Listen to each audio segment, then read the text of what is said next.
Bolehkah kita waktu sholat duhur berjamaah di musola kantor, jamaahnya kurang lebih 20-25 orang? Adakah masjid terdekat? Masjidnya kaum muslimin, di mana tegak azan sholat 5 waktu berjamaah di situ? Kalau ada, jangan. Ada dan terjangkau tentunya.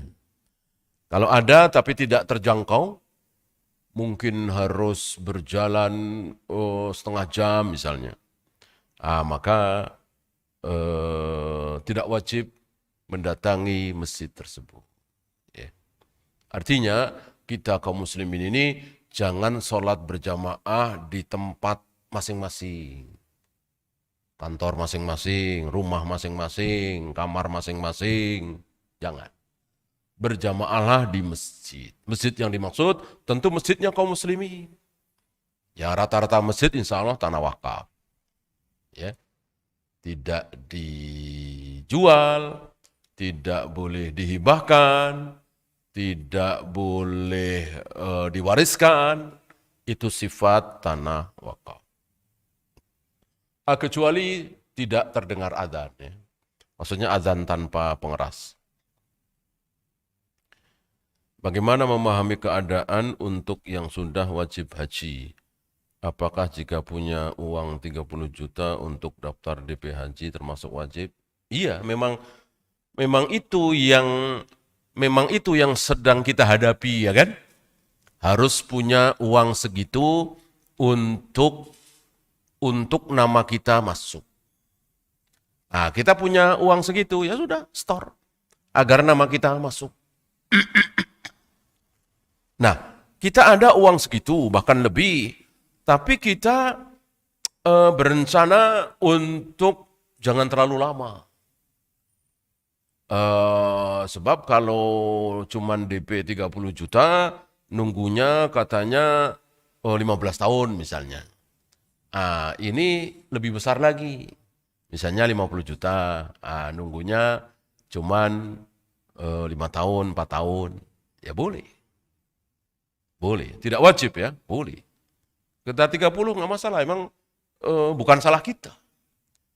Maunya kita bayar ya nggak lama berangkat. Gitu ya. Yang salah adalah tidak punya uang 30 juta. Uangnya cuma 10 juta. Lalu minjem sana, minjem sini. Untuk menjadi 30 lalu bisa store. Ini tidak boleh, ini haram. La yukallifullahu nafsan illa usaha. Tidak boleh kita takalluf, itu takalluf namanya. Membebani diri dengan beban yang kita nggak sanggup. Itu yang banyak dilakukan oleh kaum muslimin. Coba kalau kaum muslimin faham semua ini. Jadi kalau nggak punya 30 juta nggak store. Insya Allah antrian tidak sebanyak hari ini. Hari ini luar biasa antrian. Karena apa? Nggak faham ini. Maka sunnah itu luar biasa. Faham sunnah itu manfaatnya luar biasa. Kalau kaum muslimin di negeri kita itu pada faham sunnah, ngaji sunnah, barangkali ngantri cuma 2 tahun, 3 tahun. Siapapun. Itu. Mau haji biasa, mau haji plus itu masalah fasilitas. Bukan masalah antrian. Antrian sama. Itu. Ini sayangnya. Karena tidak pada faham sunnah. Tidak belajar sunnah. Sebagaimana kuburan. Kuburan berhektar-hektar mubazir nggak perlu.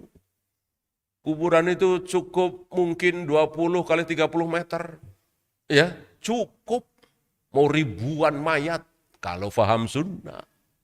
Mereka nggak faham sunnah ya dikiranya harus hektaran. Ya, karena nggak faham sunnah. Ini luar biasa sunnah. Ya. Apa akidah Hamas di Palestina? Apakah kita boleh mendukung, mendoakannya? Mendoakan sesama muslim diperintahkan oleh Allah. Mendoakan sesama muslim. Apalagi sedang menghadapi si al-maghdubi alaihim al-yahud. Ya. Maka bukan saatnya lagi untuk membahas dia akidahnya apa. Ini saatnya kita menolong saudara kita.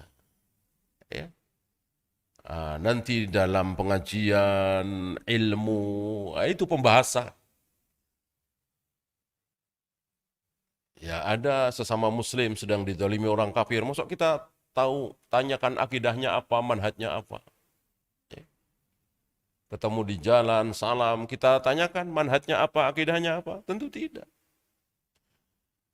Dia mati, kita mau sholati, di mayatnya sudah terbujur di masjid ini. Kita tanyakan manhajnya apa, akidahnya apa? Tidak. Dia bersin mengucapkan alhamdulillah, kita ucapkan yarhamukallah. Kita tanyakan manhajnya apa, akidahnya apa? Tidak. Ya.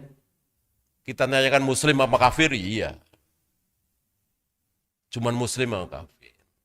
Akidah dan manhaj itu kita bahas, kita bedakan ketika kita cari ilmu doang. Kita mau nyari ilmu nih. Lagi ngasih ilmu dia. Akidahnya apa? Kalau Jahmiyah ya jangan. Kalau Khawarij ya jangan. Kalau Ahlu Sunnah ya gitu ya. Apakah jika kita cerita tentang Fir'aun misalnya, apakah termasuk ghibah? Ya ghibah yang boleh. Kan Allah yang mencontohkan. Untuk yang jelas-jelas keburukannya Fir'aun, Abu Jahal, Abu Lahab, Iblis, Namrud, Qarun. Ghibah fillah. Kan dulu ulama itu bahkan ngajak ghibah. Sebelum memulai pengajian ngajak ghibah. Nagib fillahi sa'atan.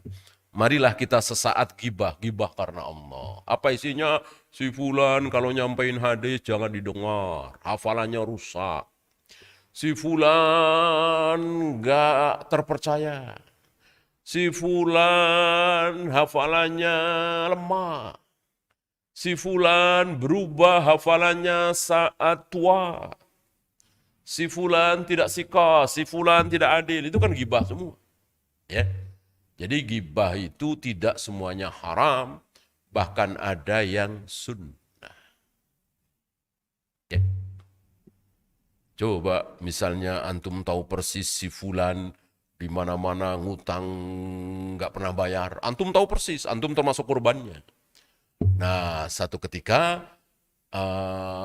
saudara antum mau dipinjemin pula uang oleh si fulan ini. Antum tahu, antum diam aja? Tentu antum bilang. Nah, bilang itu kan ghibah. Ya, ghibah yang dibolehkan. Ya. Wallahu. Habis kita akhiri.